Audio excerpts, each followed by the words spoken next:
The very emergence of the I, the conscious self that can reflect upon itself, marks the fundamental separation that constitutes sin in its deepest sense.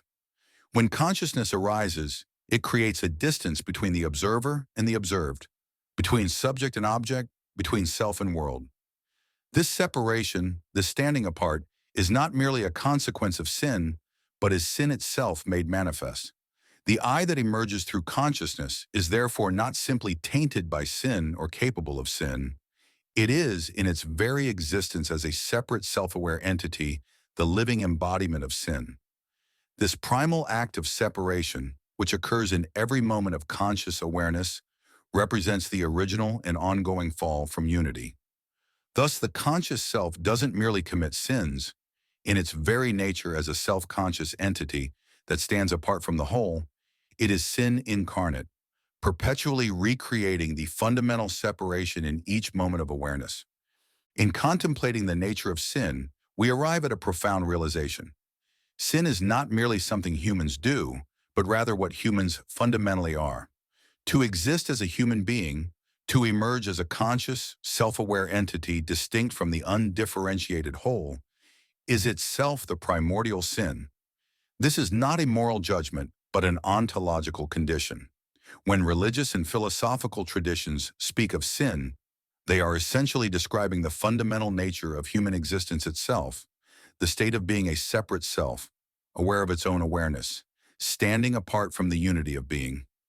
Our very capacity for self-reflection, our ability to say, I am, creates the gulf that constitutes sin.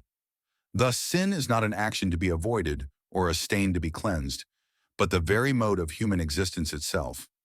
In this light, redemption cannot mean simply avoiding sinful acts, but must involve a radical transformation of the very nature of human consciousness and existence. The paradox of sin in human existence reveals itself most profoundly when we consider consciousness itself. When we attempt to understand sin, we encounter a fundamental contradiction. The very act of becoming conscious of sin is itself a manifestation of sin. This occurs because consciousness, by its nature, attempts to crystallize and make static what is inherently dynamic and alive. When we become conscious of sin, we try to grasp it, to understand it, to master it through knowledge. Yet this very attempt at mastery is itself a form of sinful pride, an attempt to stand outside of what we fundamentally are. We cannot escape this circular reality. We must become conscious of sin to confront it. Yet this consciousness itself represents a kind of sinful presumption. It's as if we're trying to step outside ourselves to observe what we essentially are, an impossible and inherently contradictory movement. This paradox reveals why all analytical approaches to understanding sin ultimately fail. Whether through psychology, metaphysics, or aesthetic contemplation, each attempt to understand sin objectively becomes another expression of our sinful condition. It's not just that these approaches are inadequate, they actually demonstrate the very condition they're trying to analyze. Sin must be lived through rather than merely understood.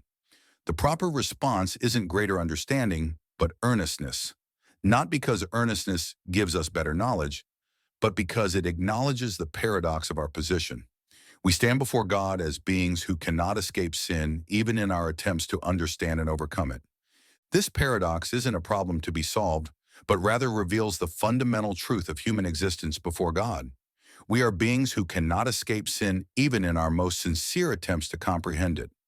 The very desire to master sin through understanding reveals the depth of our sinful condition. This is not cause for despair, but rather calls for the earnestness that acknowledges both our inescapable sinfulness and our responsibility to continually engage with this reality. The path forward isn't through greater understanding, but through living in the tension of this paradox with earnestness and humility.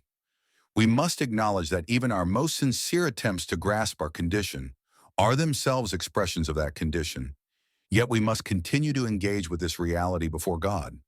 Our consciousness, our intelligence, our very capacity for understanding is driven by an irresistible momentum toward greater awareness, toward crystallization, toward giving form to what we experience.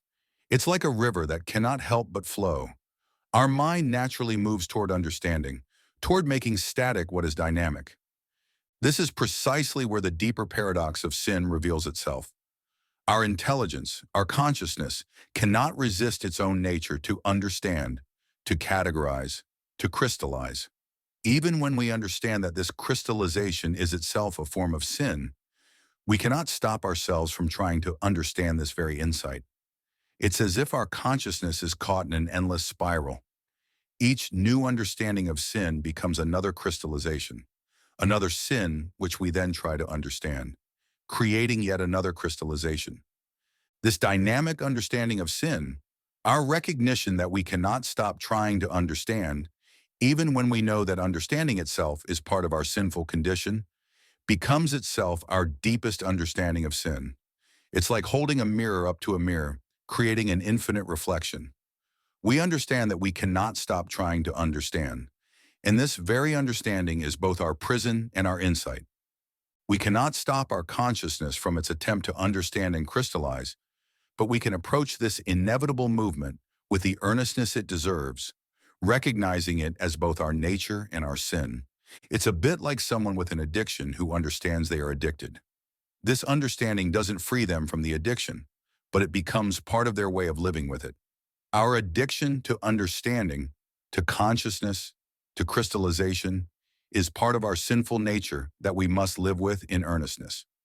Unlike other approaches that attempt to understand or master sin, anxiety emerges as the authentic mood for encountering our sinful condition because it maintains the essential dynamic nature of this encounter.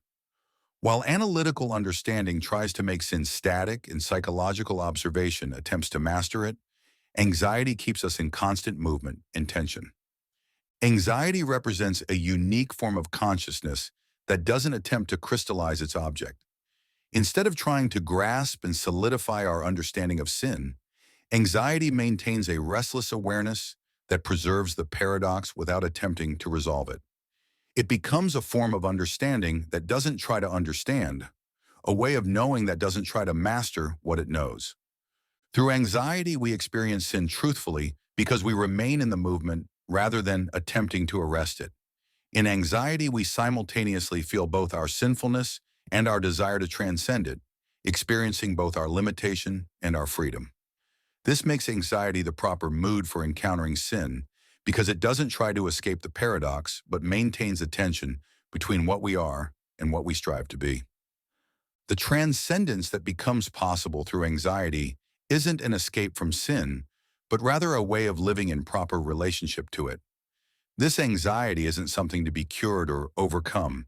It becomes the authentic way of experiencing our condition before God. It becomes a kind of truth, not a static truth we can grasp and hold, but a living truth we continually experience. Not a giving up, but an acceptance of the paradox and a willingness to live in it authentically through anxiety.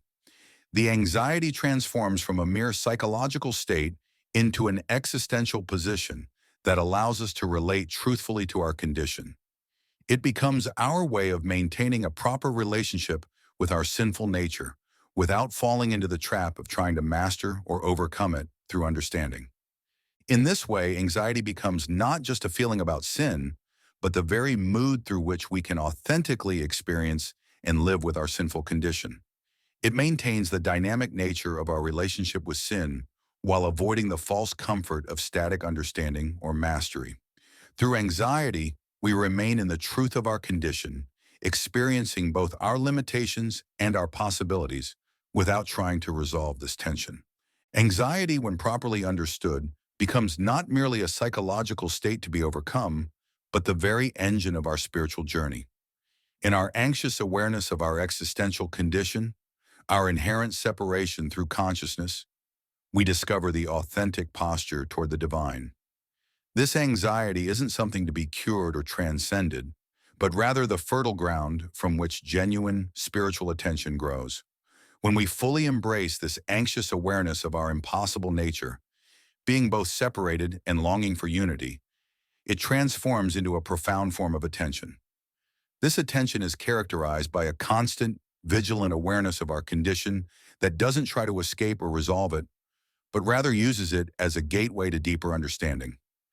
This anxious attention lived with full consciousness, gradually refines itself into true spiritual aspiration. It becomes a humble yet persistent orientation toward the divine that acknowledges both our fundamental separation and our deep longing for unity.